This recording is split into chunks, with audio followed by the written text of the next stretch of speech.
Sanibonani, and welcome back to enye video nyabonga kakhulu ukujoina. Thank you very much. Ungakhohlwa ukulike, subscribe, ushare ke bafethu. Asingena odabeni ke luka Tirelo. Tirelo kale ayo sisi intombazana mawengane kaMpumelelo Mseleku laphana ekhaya kababa uMusa Mseleku. Kuthi abantu baba bazindelelo ke kaTirelo ayikhombise kuMseleku. I did watch that particular episode, you know what I mean. Kwamina lona ngeke ngafila ngathi uTirelo guys I know she's hurt. Mhlambe kunye kulimala kwenhliziyo ugcina ungasakwazi ukhetha namagama, ungasabuki phela ukuthi ubabezala ukukhuluma naye into kanjalo. You know she can speak like that kuMpumelelo, but kubaba uMseleku I think it was, you know, so lana bathi ke kubatshwaza ukungabi nanhlonipho okukhonjiswe unina wengane kaMpumelelo Mseleku indodana kaMusa Mseleku esiqeshini sangesonto ke ohlelweni lapha noqhamisa impilo yezingane zikaMseleku oluthi izingane zesithembu. uTirelo kalo ngunina wengane kaMpumelelo Mseleku ushiya abaningi bemangele ke siqeshini sangesonto ephendulana noyise wesoka lakhe ngemuva ke kokuveza ukuthi beliyolobola. So yiyo yonke lento engishoyo ukuthi manje uMpumelelo angathi sekale walobola umabiyela kuqala kunomakale kunoTirelo. So I think that thing is hurting uTirelo, so she lost respect kwa kaMseleku mhlawumbe.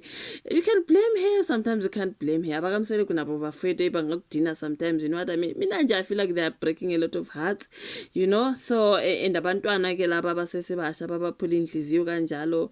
So nayo mabiyela mina I'll say don't be too comfortable. Kusasa sungavuka nawe uphuka inhliziyo sisi ngoba this is Mpumelelo Mseleku that we are talking about. And ukuthi uthole kubaba uMusa Mseleku ehleli lapha ethi uluzama ukulungisa indaba zikaMpumelelo. I'm like ubaba uMusa Mseleku olungisa indaba zikaMpumelelo ayingeke. So kuthi abantu bayamsula kuTirelo ukuthi akahloniphanga ubaba uMusa Mseleku. That one I agree. Bese kodwa ngibuye ngi-understand ukuthi I think she is hurt. Mina indlela hayi bamdlale ngayo. Bakhona bathi uTirelo uyalike ngoba she did this to Uvuyokazi.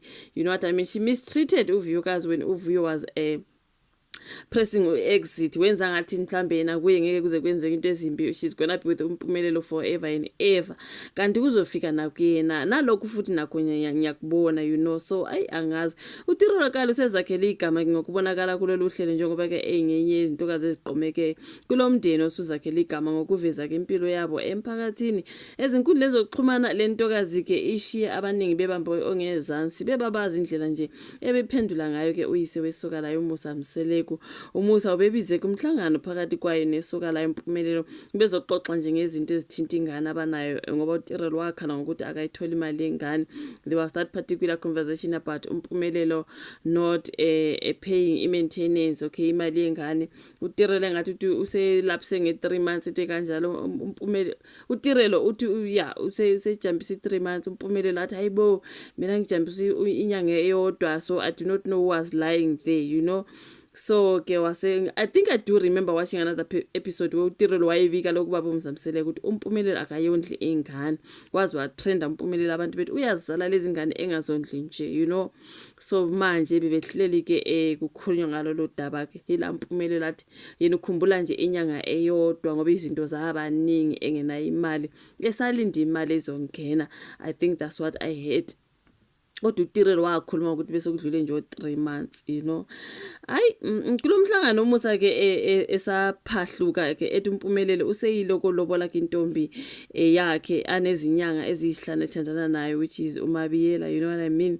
So kulapho kuTirelo akhombise khona ukungajabuli kwasuka umsindo kuMusa ekhuza ukuthi kukhona indlela okungamele lentokazi ikhulume ngayo uma ifuna ukushadela kwaMseleku. Then bobabili kulapho ke beqagulisane khona uMusa wagcina ephuma ke ebashiya lapha nenkundla zokuxhumana abakuleli ababukeli balolu hlelo balokhu bebabazile indlela ke uTirelo aziphathe ngayo. Ukhona othe uTirelo useqaleni nini ukukhuluma ulimi lwesiZulu ngale ndlela akhuluma ngayo manje. I feel like uTirelo can speak Zulu very well.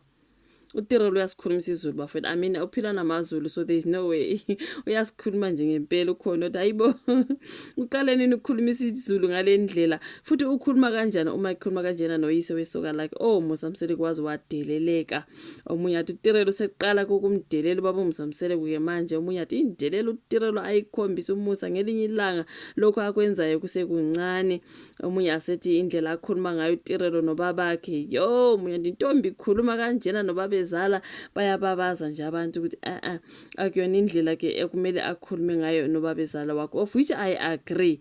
Mina bese ngibuye ngithi kodwa sometimes mina ngiyathanda uku-understand nabo abakamsele kubayahethana bayahethana abakamsele kubafethu. Hayi ngeke angisho ukuthi abadelelwe ngomakoti, you know what I mean, kumele bahlonishwe nabo kodwa bayahethana. Hayi ngeke.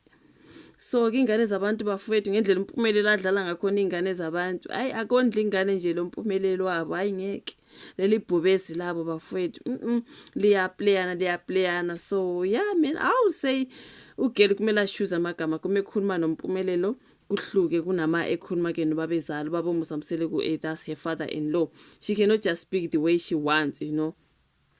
But I think ke laphana mhlambe uye wathi ukunyanya ugeli wanyanya ngendlela edlulele angazi ngoba she was a bit disrespectful. Kodwa mina ke ngiyathanda ukuthi ngiunderstand ngithi she's hurt. Bahambe bayolobola uMabiyela, umuntu one few months inyana nje enompumelelo usehamba ukuyolotshola abe u first wife. Umakale kudale khona unguma wengane na yonke into. Ngigcine ngimuzwa lapha nethi akungayiwa vele kakale, uthe utirelwa kungasayiwa kakale, you know what I mean. So angiyazi indaba kaMpumelelo bafethu, ngeke ingakho ezodelelisa baboMsamsele ngabomakoti bakhe ngoba hayi kunzima. Angazi ishuvo la ka comment section ke, ulike i video, subscribe, share bese siyabonana kwelandelayo. Bye.